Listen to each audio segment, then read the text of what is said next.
it's Karen. And first of all, I want to thank you for being a proactive parent and always taking the time to take the action to get the resources you need to get the very best results for your child and to give them the absolute quality of life that they deserve. Autism, we know, can be a symptom, not a diagnosis, and it can be a symptom of something underlying, such as toxins, pathogens, infections, and a compromised immune system, inflammation on the brain. All of this comes from multiple issues going on. It's not just one thing. It's not just the gut. It's not just diet. There's a lot to it. And I am excited to be offering you a free 3-hour live virtual autism recovery masterclass that will be on January 8th. And the registration is open for it now. Please go to naturallyrecoveringautism.com/masterclass and register for it.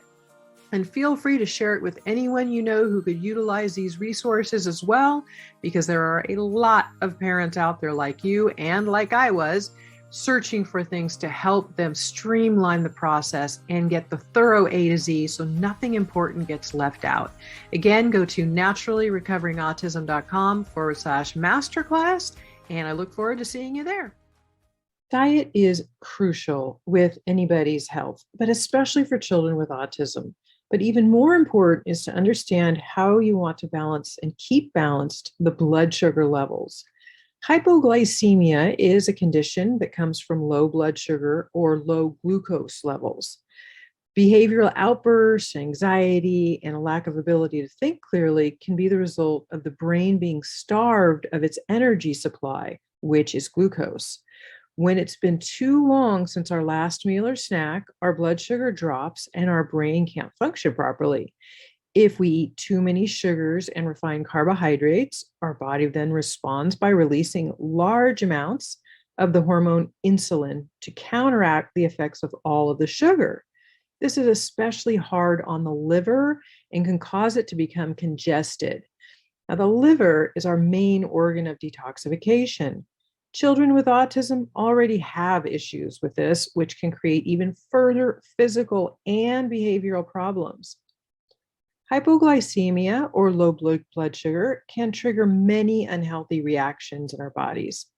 Excess insulin secretion can contribute to many severe disorders, including allergies, asthma, alcoholism, cancer, heart disease, chronic fatigue, depression, diabetes, Alzheimer's, and a lot more. Parasites and leaky gut can contribute to hypoglycemia or low blood sugar too. This is just one more reason why we want to eradicate any parasites to heal the gut. Hypoglycemia causes stress on the body, which reacts by triggering the adrenal gland to release the stress hormone cortisol. As cortisol levels rise, stress is registered in the brain. Insomnia can be associated with this at night as your body begins to have more trouble going longer periods of time without food to keep the blood sugar balanced. The way to restore blood sugar balance is to eat. The best choice would be a healthy snack or a meal that includes protein and plant-based carbohydrates. Complex or plant-based carbohydrates, such as vegetables and fruit, that do not affect the body the same way as refined carbohydrates, such as sugar, pasta, cookies, and crackers do. Remember that all grains and carbohydrates mean they break down in the body to become sugars. They're processed, so the body they've already been broken down before we eat them. They rapidly get into the bloodstream and as a form of sugar. Wheat actually breaks down into sugar even faster than other grains do, and it is very highly inflammatory. We've also talked in other episodes how it can contribute more to the inflammation and leaky gut because of glyphosate, which is the Roundup, the weed killer called Roundup that's in it. Inflammation is at the core cause of almost every disease. And too much fruit also, it should be noted, can give the same response as sugar, so it should be eaten in limited quantities. Some symptoms with low blood sugar are hyperactivity, anxiety, fatigue, irritability and anger, trouble sleeping and nightmares, low cognition function, confusion and inability to focus, headaches, digestive disturbance, visual issues, cardiovascular problems, nerve disruption. And then some supplements to help balance blood sugar to be noted are omega-3 fatty acids, CoQ10 or ubiquinol, alpha lipoic acid, chromium picolinate, gamma linolenic acid or GLA, berberine, cinnamon, vitamin D, and peppermint are a few things to be noted to help balance blood sugar as well. There's something also really important that most parents, especially parents of children with autism, really need to know about. And I will link in the show notes to an entire episode I did on this in the past, which is candida-induced hypoglycemia. Hypoglycemia is really hard on the adrenal glands, as noted. And it's a challenge during the day, but very hard to stay balanced at night because during the sleep, we're fasting. And while we sleep, candida is feeding on the blood sugar, causing something called candida-induced hypoglycemia. This stresses the body and the brain, and your glucose levels are lowered significantly. Your brain relies on the right amount of glucose to function properly. Therefore, this stress during sleep overworks the adrenal glands due to its imbalance in blood sugar. And when the adrenals become fatigued, it creates an imbalance in our thyroid gland as well. When cortisol release becomes dysregulated by the adrenal glands, it can result in adrenal fatigue. The adrenals will often release too much cortisol. A common symptom is waking up in the night, usually around 3 a.m. When the blood sugar drops, it causes low glucose levels in the brain. Thus, the brain's energy supply is low, and this causes the brain to secrete toxins such as glutamate. Glutamate, as we know, is also a neurotoxin and very much can be associated with seizures. The result is negative behavior and miswiring of the brain, commonly what we see. But it's especially disruptive when the brain is developing. It also causes more adrenal problems.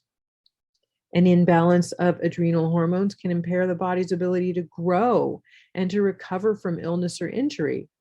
This imbalance also disrupts the body's ability to build and utilize protein, also something known as performing protein synthesis, which we know is a big problem in children with autism.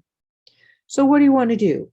It's important to know to eat the right foods before you get hungry. Eating before you get really hungry is the key to keeping your blood sugar balanced. One idea is to carry around almonds with you so that you always have a healthy protein source with the good fats. Again, we're good fats versus bad fats, and nuts have the good fats in them. So when you have fats, good fats, and healthy protein, it takes longer to digest in a good way. It helps absorption better, and it stays in the system longer. So again, eating just a small handful of almonds before bed can actually help keep something in the system to keep the blood sugar balanced while we sleep and help to prevent this candida-induced hypoglycemia. Of course, we want to balance candida, which starts with diet. And in the show notes, I will link to my free foods guide, which are the top 7 foods to eliminate to begin this process from food alone. And then we'll work with it further from there. But that's where you can start too. You want to help to stabilize these glucose levels during the night while you sleep. Specific foods can either keep your brain healthy or destroy it, literally. The hormone insulin is the gatekeeper of glucose for blood sugar entering the cells. Constant exposure to high levels of insulin due to a poor diet, one which is high in processed carbohydrates and sugar, causes the cells to become desensitized to insulin or insulin resistant. This causes the pancreas to think more is needed, so it continues releasing it. High levels of sugar are now in the bloodstream, which create diseases such as type 2 diabetes, nerve damage, heart disease, random infections, and Alzheimer's. Insulin resistance triggers plaques to form in the brain that lead to Alzheimer's disease. In 2005, studies were done. They were first released proposing Alzheimer's as a third type of diabetes. And recently, the Australian National University in Canberra has released data from their study in the American Journal Neurology, telling us that those with higher blood sugar levels had a higher risk of brain shrinkage. In studies of a science called epigenetics, it's been shown that your diet can change your DNA. We've been taught by inaccurate sources to eat a diet high in carbohydrates and low in fat.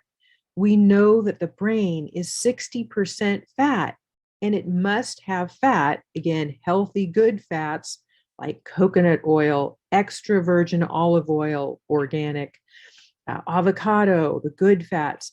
The brain needs them to keep it functioning at optimum and to stay healthy.